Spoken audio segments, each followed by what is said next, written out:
Dangerous flash flooding forced evacuations across the Midwest this weekend. Governor Kim Reynolds issued a disaster proclamation for 21 counties in northwest Iowa, some of which, like Rock Valley, saw catastrophic floodwaters. This drone footage shows stranded vehicles and water rising, as you can see, beyond the windows of several of these buildings.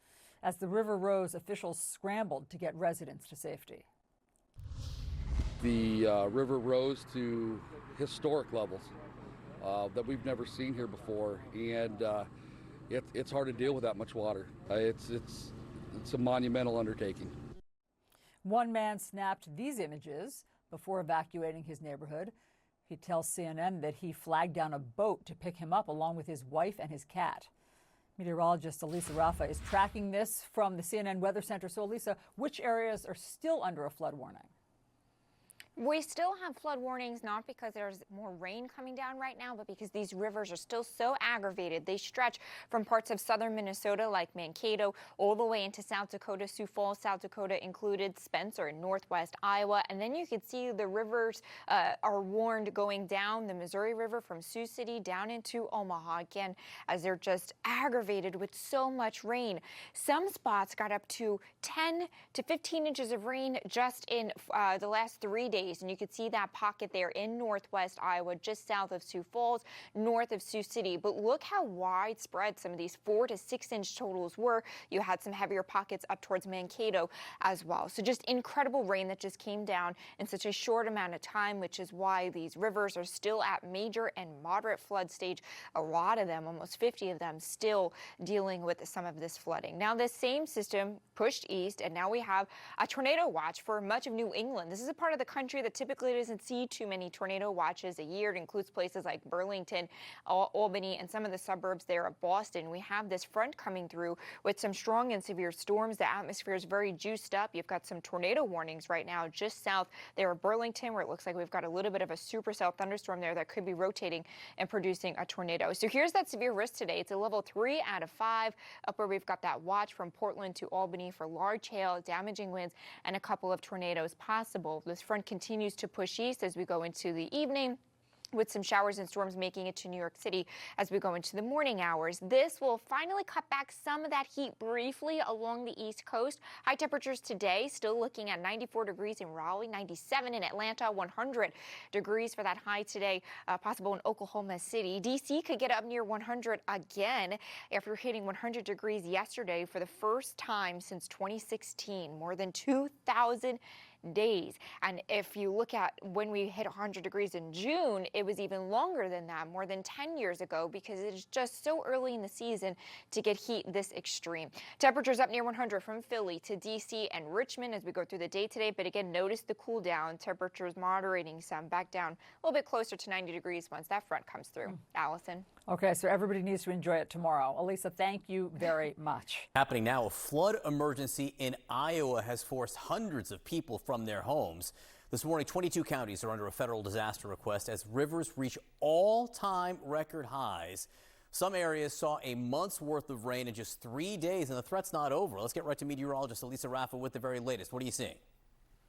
John, we still have flood warnings in effect, not because it's still raining, but because we're still so waterlogged. The rivers are aggravated from Mankato down over towards Sioux Falls in South Dakota, northwest Iowa, and we have flood warnings running down the Missouri River from Sioux City down to Omaha. Because look at these rain totals. In just 3 days, we have this swath of 10 to 15 inches of rain in parts of South Dakota, northwest Iowa, a big swath there of some 4 to 6 inch totals or more. I mean, we're talking 17-inch totals in parts of South Dakota, a foot of rain in Davis, South Dakota, a foot also in Rock Rapids, Iowa. We're talking about well more than a month's worth of rain. That's why we still have about 50 rivers that are still at major and moderate flood stage. Again, as I mentioned, we're just still so waterlogged and aggravated. John?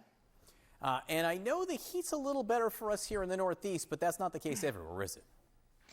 Yeah, you get a little bit of a break because of the front that you had come through yesterday, but that heat dome basically just kind of nudged itself back to the west. So we still have heat advisories for that heat index up to 110 degrees from the Dakotas all the way down to the Gulf Coast. I mean, we're talking about more than 1,000 miles of area covered here of these heat alerts. Look at some of these temperatures today. 98 degrees in Oklahoma City. Dallas as well could be nearing triple digits in Kansas City. Sweltering in the heat in Atlanta, 98 degrees. There's that little bit of a break that you get from that front from yesterday from the mid-Atlantic up into the northeast, 80 degrees in New York. But as we go through the next couple of days, we'll still have this heat dome where more than 77% of Americans, that's more than 245 million people, will have that temperature at 90 degrees or hotter. We could be looking at more than 200 records falling, both daytime highs and overnight lows, because in some places you don't drop below 80 degrees at night. So really just getting no relief. Here's a look at temperatures for the next 3 days. Up near triple digits in Atlanta, about 10 degrees above the average. Again, this is not normal. Oklahoma City as well, up near triple digits. 89 degrees is your average. Temperatures nearing that century mark in Memphis as well. After you guys get a little bit of a break in New York and D.C., notice the temperatures do come back up into low and middle 90s by Wednesday, so some of that heat does come back. That means that heat risk could be exceptional for some places, especially across the southern plains where we're looking at heat index values up to 110. So you really want to watch out for the signs and symptoms of heat sickness. Check on kids, elderly, and pets. John?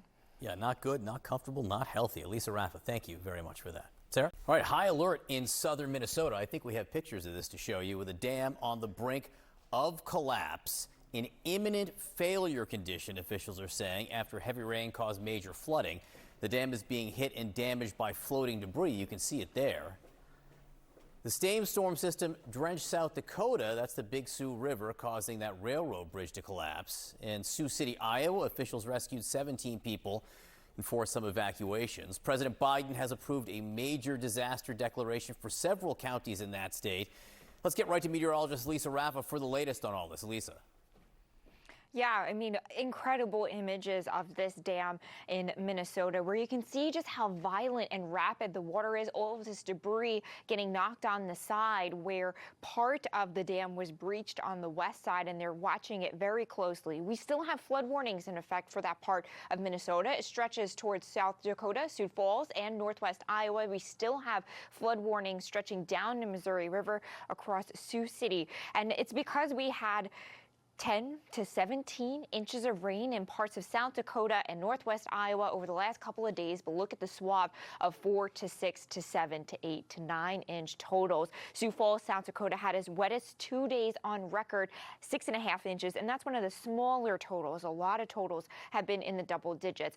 We are still looking at flooding on the rivers. The rain has stopped, but now the rivers are reacting. We still have 24 rivers that are at major flood stage across parts of South Dakota and northwest Iowa there. This is where those people were rescued in Sioux City, because the Big Sioux River hit a record nearing 45 feet. The previous record was 37 feet. So we're seeing these rivers rise to record levels, not just by little, but by a lot. We're talking about 5 feet or more, and that's why it's causing so much damage. We'll need to find this water going somewhere, so there will be some downstream flooding on southern parts of the Missouri River and then down the Mississippi as well in the coming days.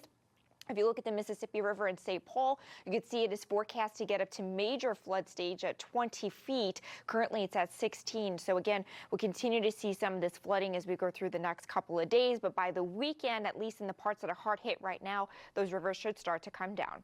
John? All right, that would be welcome news. Elisa Raffa, thank you very much. Kate?